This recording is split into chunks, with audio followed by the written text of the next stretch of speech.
Hello everyone, this is Mike Mahajan. Welcome to my channel. If you find my videos useful, so please like, subscribe and share my videos. अगर आपको मेरी previous videos देखनी है तो मेरे channel की playlist में जाके आप देख सकते हैं. Forward to next question. Question number 3. Number of children in 6 different classes are given below. Represent the data on a bar graph. So आपको बोला गया है कि आपके पास एक टेबल दिया हुआ है, डिफरेंट क्लासेस में डिफरेंट नंबर ऑफ चिल्ड्रंस हैं और आपको क्या करना है, उसको बार ग्राफ में आपको प्लॉट करना है. सो बार ग्राफ हमने 6 क्लास में भी पढ़ा था, तो आज हम करते हैं बार ग्राफ. तो उससे पहले हम टेबल समझ लेते हैं. टेबल में क्या लिखा हुआ है देखो. 5th क्लास के अगर आप राइट में जाएंगे तो 5th क्लास में कितने बच्चे हमारे पास है 135. 6th क्लास में कितने बच्चे हमारे पास 120. 7th में कितने हैं 95. 8th में कितने हमारे पास 100. 9th में 90 स्टूडेंट्स हैं और 10th में हमारे पास कितने स्टूडेंट्स हैं 80 स्टूडेंट्स हैं. और आपको बोला गया है कि इस टेबल को आपने बार ग्राफ में बनाना है. तो इसको हम आंसर देखते हैं. इसका हम क्या करते हैं, बार ग्राफ बनाते हैं. तो आप देखो पहले हमारे पास क्या होता है, एक हॉरिजॉन्टल लाइन ले ली मैंने और एक वर्टिकल लाइन ली. जो हॉरिजॉन्टल लाइन होती है उसको हम एक्स एक्सिस बोलते हैं और वर्टिकल लाइन को हम क्या बोलते हैं वाई एक्सिस बोलते हैं. ठीक है, तो हॉरिजॉन्टल में मैंने क्या ले लिया, क्लासेस ले ली. 5th 6th 7th 8th 9th 10th classes लिख ली यहाँ पर. और मैंने वर्टिकल में क्या लिख लिया, नंबर ऑफ चिल्ड्रन. अब हम क्या करेंगे, जो हमारे पास टेबल दिया था उसको हमने बार ग्राफ में प्लॉट करना है. अब बात करते हैं स्केल की. स्केल का मतलब क्या होता है कि ये हमारे पास 1 सेंटीमीटर के गैप होते हैं. 1 सेंटीमीटर 1 सेंटीमीटर के गैप होते हैं. तो आपको बताना है कि हर एक सेंटीमीटर आपने किसके को लिया हुआ है, वो हमारे पास स्केल होती है. तो मैंने क्या किया, यहाँ पर 20 के गैप ले लिए हैं. तो मतलब 1 सेंटीमीटर किसके इक्वल हुआ हमारे पास, ये चिल्ड्रन हमारे पास है. तो 1 सेंटीमीटर हो गया 20 चिल्ड्रन के इक्वल. तो मैंने लिखा कि 1 सेंटीमीटर को मैंने 20 चिल्ड्रन ले लिया और 20 का गैप मैंने क्या ले लिया वर्टिकल में. अब हमारे पास फर्स्ट क्या बोला गया है, 5th क्लास. 5th क्लास में कितने बच्चे हमारे पास हैं 135. तो 135 प्लॉट करते हैं. तो यहाँ पे हमारे पास 5th क्लास है. सो हम क्या करेंगे, यहाँ पर 5th से जाएंगे 135 में. अब देखो 120 है और 130 के बीच 140 के बीच में हमें देखना है 135 कहाँ पर है. तो 120 और 140 की जो बीच की लाइन हमारे पास है, इसका जो हाफ हमारे पास है वो क्या बता रहा है 130 है ना. 120 और 140 के बीच में आ गया 130 और 130 और 140 के बीच में हमारे पास क्या आ जाएगा 135. ठीक है ना.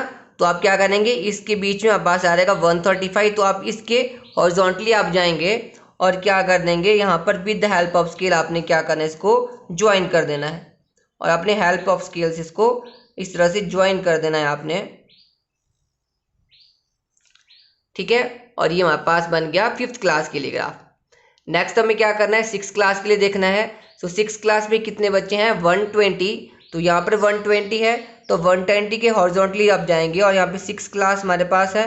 तो आपने क्या करना है, हेल्प ऑफ स्केल आपने इसको इस तरह से ज्वाइन कर देना है. तो आप इसको ज्वाइन कर देंगे, ये 6th क्लास बन गई. नेक्स्ट आपको 7th क्लास के लिए करना है. तो 7th क्लास हमारे पास कितने बच्चे हैं 7th क्लास में 95 है. तो यहाँ पे 80 है. 80 और 100 के बीच में कितना आ जाएगा 90. और 90 और 100 के बीच का कितना हो जाएगा 95. तो 90 और 100 के बीच में 95 आ गया. तो 95 यहाँ जैसे कहीं पे होगा. तो अपने इसके हॉरिजॉन्टली आप जाएंगे बिल्कुल सीधे यहाँ पर और 7th क्लास के आपने क्या करना है, इसको मिला देना है. तो ये बन गया हमारे पास नेक्स्ट 95. तो आप इसको with the help of scale क्या कर देंगे, ज्वाइन कर देंगे. तो यहाँ पास 95 बन गया. नेक्स्ट आपको क्या बताना था 8th क्लास. 8th क्लास में कितने हैं 100. सो 100 यहाँ पर है, इसके आप हॉरिजॉन्टली जब जाएंगे तो यहाँ पे 100 को आप ज्वाइन कर देंगे. तो ये बन गया हमारे पास 8th क्लास में जो बच्चे हमारे पास हैं वो हमारे पास है 100. नेक्स्ट आपके पास क्या बोला गया था 9th क्लास में 90 बच्चे हैं. तो 80 यहाँ पे 90 होगा तो 90 के सीधे आप जाओगे यहाँ पे बन जाएगा 90. तो आप 90 को ज्वाइन कर देंगे यहाँ पर स्केल से और हमारे पास ये बन गया 9th क्लास के लिए. और 10th क्लास में 80 स्टूडेंट्स हैं. तो 80 यहाँ पर है तो आप 80 के सीधे जाओगे आप हमारे पास और आप इसने स्केल से आपने इसको ज्वाइन कर देना है. और आपने ये बन गया हमारे पास नेक्स्ट हमारे पास 10th क्लास के लिए. ठीक है, तो हम यहाँ पे लिख लेंगे ये कितना था हमारे पास 135. नेक्स्ट ये था हमारे पास 120, देन 95, 100, 90 एंड 80. ठीक है, तो इसको हम क्या बोलते हैं, बार ग्राफ बोलते हैं। तो आपने ये जो लाइंस मैंने लगाई यहाँ पर, अभी मेरे पास स्केल नहीं था तो मैंने क्या कर दिया, इसको हाथ से लगा दिया, लेकिन आपने क्या करना है, इसको स्केल से इसको आपने ड्रॉ कर देना है। ठीक है, आप क्या करेंगे, इसके जो पार्ट आपके पास दिए हुए हैं, अब उसके पार्ट्स का हम क्या करेंगे, आंसर देंगे। सो फर्स्ट क्वेश्चन आपके पास बोला गया था, how would you choose a scale. आपको बोला गया कि आपने स्केल किस तरह से चूज करनी है। तो मैंने क्या चूज की scale, we choose scale 1 centimeter equal to 20 books. तो 20 बुक्स को 1 सेंटीमीटर को मैंने 20 बुक्स मान लिया, तो ये मेरे पास स्केल थी। बी पार्ट में पूछा गया है, which class has the maximum number of children and minimum number of children. तो आपको बताना है मैक्सिमम नंबर ऑफ चिल्ड्रन किस क्लास में है, और बताना है मिनिमम नंबर ऑफ चिल्ड्रन किस क्लास में है। तो मैक्सिमम का मतलब हो गया सबसे ज़्यादा, तो सबसे ज़्यादा किस क्लास में बच्चे हमारे पास, 5th क्लास में, और सबसे कम बच्चे किस क्लास में हमारे पास यहाँ पर 10th क्लास में। तो हम यहाँ पे क्या लिख देंगे, maximum number of children in 5th class and minimum number of children in 10th class. ठीक है, तो ये हमारे पास बी का फर्स्ट पार्ट बोला गया था। बी का सेकंड पार्ट बोला गया है, find the ratio of the students of class 6 to the students of class 8।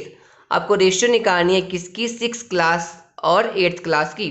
तो रेशियो के क्वेश्चन भी हमने किए थे, तो हमें रेशियो निकालनी है किस किस की, ratio of students of 6 class to 8th class equal to. तो रेशियो हम कैसे निकालते हैं, जो पहले पूछा होता है हम उसके स्टूडेंट्स देख लेंगे। तो 6 क्लास में कितने स्टूडेंट्स हैं हमारे पास, 120, और 8th क्लास में कितने बच्चे हमारे पास है, 100। तो रेशियो क्या निकल जाएगी हमारे पास, 120/100। इस तरह से हम रेशियो निकालते थे। जो फर्स्ट टर्म होती है इसको हम ऊपर लिख लेते हैं, और जो सेकेंड टर्म की जो वैल्यू होती है वो इसके हमारे पास डिनोमिनेटर में आ जाती है। अब क्या करेंगे, इसकी कटिंग कर लेंगे, तो 0 से 0 कैंसिल हो गया, 2 6 12, 2 5 10।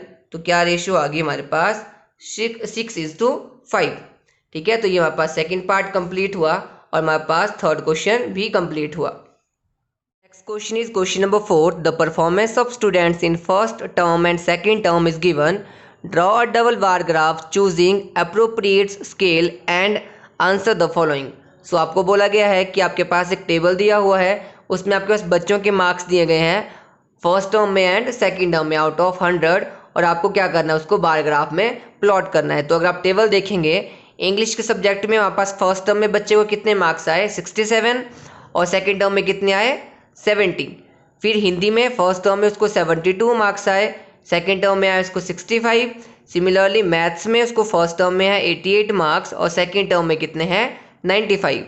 साइंस में 81 मार्क्स है फर्स्ट टर्म में, सेकंड टर्म में हमारे पास है 85 मार्क्स, और सोशल साइंस में हमारे पास क्या है, फर्स्ट टर्म में 73 मार्क्स एंड सेकंड टर्म में है 75 मार्क्स। ठीक है ना, तो ये हमारे पास टेबल दिया हुआ है, और इसको हमें क्या करना है, बार ग्राफ में प्लॉट करना है सबसे पहले।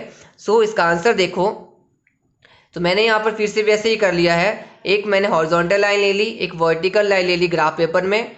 सो हॉरिजॉन्टली मैंने सब्जेक्ट्स ले लिए, और वर्टिकली मैंने क्या ले लिए, मार्क्स आउट ऑफ 100। देन यहाँ पे मैंने 10-10 का गैप ले लिया है, 10-20 करके 100 तक। ठीक है, इसको एक्स एक्सिस बोलते हैं मैंने बोला था, और ये हमारे पास वाई एक्सिस होती है। तो पहले बात करते हैं इंग्लिश की। सो इंग्लिश में देखोगे आपके हमारे पास, तो फर्स्ट टर्म में कितने मार्क्स हैं हमारे पास, 67। तो 67 की बात करते हैं हमारे पास। तो यहाँ पे अगर ये 10 गैप हमारे पास है, तो आप देखेंगे इसमें 10 हमारे पास लाइन्स हैं, तो एक लाइन एक के बराबर होगी। तो यहाँ पर 10 लाइन्स हैं, तो मतलब 1 2 3 4 5 6 7 8 9 है, और ये 10 बन गया। अगर मेरे को 67 देखना है, तो यहाँ पे 60 है, यहाँ पे अगर आप काउंट करते जाएंगे तो यहाँ पे 65 बन जाएगा। 65 में आप 2 कॉलम और प्लस करेंगे तो कितना बन जाएगा, 67 है ना। 1 कॉलम आप बात करेंगे, 60 के बाद 61 62 वैसे ही 70 बन जाएगा। तो यहाँ जैसे क्या बन गया, 67 बन गया। तो हम क्या करेंगे, यहाँ से हम जाएंगे बिल्कुल हॉरिजॉन्टली, यहाँ पर हमारे पास बन गया 67, और आपने क्या करना है, with the help of scale आप इसको ज्वाइन कर देंगे। तो आपने इसको ज्वाइन करना है स्केल से। सो ये हमारे पास क्या बन गया, फर्स्ट टर्म का मार्क्स, और कितने थे इसमें 67 मार्क्स थे। नेक्स्ट में क्या करना है, इंग्लिश के ही सेकंड टर्म में कितने मार्क्स हैं 70, तो इंग्लिश के ही सेकंड टर्म में हमारे पास 70 मार्क्स है। तो मैंने यहाँ पे क्या किया हुआ, देखो हमारे पास ये पूरा मैंने इंग्लिश लिया हुआ है। तो जब हम डबल बार ग्राफ बनाते हैं तो डबल बार ग्राफ हम क्या करते हैं साथ साथ में बनाएंगे। तो इंग्लिश के दोनों मार्क्स इकट्ठे लिखेंगे, हिंदी के दोनों मार्क्स, मैथ्स के भी दोनों मार्क्स, साइंस के और सोशल साइंस के हम क्या करेंगे, हमारे पास क्या करेंगे इकट्ठे इकट्ठे उसका बार ग्राफ बनता है। तो इंग्लिश के सेकेंड टर्म में 70 मार्क्स हैं, 70 यहाँ पर है, तो आप इसको ज्वाइन कर देंगे और आप इसको with the help of scale जब इसको मिलाएंगे तो ये कुछ इस तरह हो जाएगा, और हमारे पास ये क्या बन गया यहाँ पर 70। ठीक है, ये पूरे मार्क्स किसके आ गए, हमारे पास इंग्लिश के, ये फर्स्ट टर्म के मार्क्स है, ये सेकंड टर्म के मार्क्स हैं। देन हम 1 सेंटीमीटर का गैप दे देंगे। अब हम क्या करेंगे, हिंदी का करेंगे। तो हिंदी में फर्स्ट टर्म में कितने मार्क्स हैं 72, तो 70 के आगे हम 2 काउंट करेंगे 1 2, तो 70 के आगे अब 2 काउंट करेंगे, उसके सीधे आप जब जाएंगे यहाँ पर तो यहाँ जैसे 72 है तो आप इसको मिला देंगे यहाँ पर, और ये क्या बन जाएगा हमारे पास हिंदी के फर्स्ट टर्म के मार्क्स। तो यहाँ पे कितना लिख देंगे हम 72। देन हमारे पास हमें क्या करना है, हिंदी के ही सेकंड टर्म में मार्क्स है 65, तो यहाँ पर 65 है, तो अब 65 के आप डायरेक्ट सीधे जाओगे यहाँ पर और आप इसको मिला दोगे with the help of scale, तो ये हमारे पास बन गया 65 और ये बन गए हिंदी के दोनों टर्म के मार्क्स। देन आप फिर से 1 सेंटीमीटर का गैप लगाओगे। अब आपको मैथ्स के मार्क्स दिखने हैं, तो मैथ्स के मार्क्स 88 है फर्स्ट टर्म में, तो 88 यहाँ पर है, 90 के 2 डाउन हमारे पास 88 हो जाएगा। तो आप 88 यहाँ जैसे हमारे पास 88 है, सो आप इसके सीधा जब जाओगे तो 88 यहाँ पर है, और आप इसको क्या कर देंगे ज्वाइन कर देंगे with the help of scale, और हमारे पास ये क्या हो जाएगा, ये बन गया 88। नेक्स्ट हमें बनाना है मैथ्स के सेकंड टर्म के मार्क्स। तो मैथ्स में सेकंड टर्म में 95 मार्क्स है बच्चे के, तो यहाँ पर 90 है, यहाँ पर 95 है, तो 95 के अब जब सीधा चले जाओगे तो यहाँ बन जाएगा 95 और आपने इसको क्या कर देना है ज्वाइन कर देना है। सो अब ज्वाइन करेंगे तो हमारे पास ये बन गया 95। नेक्स्ट हमें क्या करना है, साइंस के बनाने हैं। तो साइंस में 81 मार्क्स थे फर्स्ट टर्म में, तो यहाँ पर 80 है, 80 के बाद 81 आएगा, सो आप बिल्कुल सीधा जाओगे 81 के और आपने यहाँ जैसे बन जाएगा 81 और आपने इसको ज्वाइन कर देना है। तो ये साइंस के फर्स्ट टर्म के बन जाएंगे मार्क्स, तो ये बन गया हमारे पास 81। नेक्स्ट हमें क्या करना है, साइंस के सेकंड टर्म में 85 मार्क्स थे, तो यहाँ पर 85 आएगा, तो आप 85 तक चले जाओगे और आपने क्या कर देना है इसको ज्वाइन कर दोगे, तो ये बन गया हमारे पास साइंस के सेकंड टर्म के मार्क्स। देन हमें क्या करना है, सोशल साइंस का फर्स्ट टर्म में थे 73 मार्क्स, तो यहाँ पर 70 है, 70 के बाद आप 3 आगे जाओगे तो 73 बन जाएगा, तो 70 के बाद यहाँ पे 73 यहाँ जैसे है तो आप इसको ज्वाइन कर देंगे, ये बन गया हमारे पास सोशल साइंस के फर्स्ट टर्म के मार्क्स, और कितने आ गए 73। देन सोशल साइंस के सेकंड टर्म में मार्क्स 75 थे, तो 75 यहाँ जैसे हमारे पास है, तो आप 75 तक इसको ज्वाइन कर देंगे और ये बन गया हमारे पास सेकंड टर्म के मार्क्स।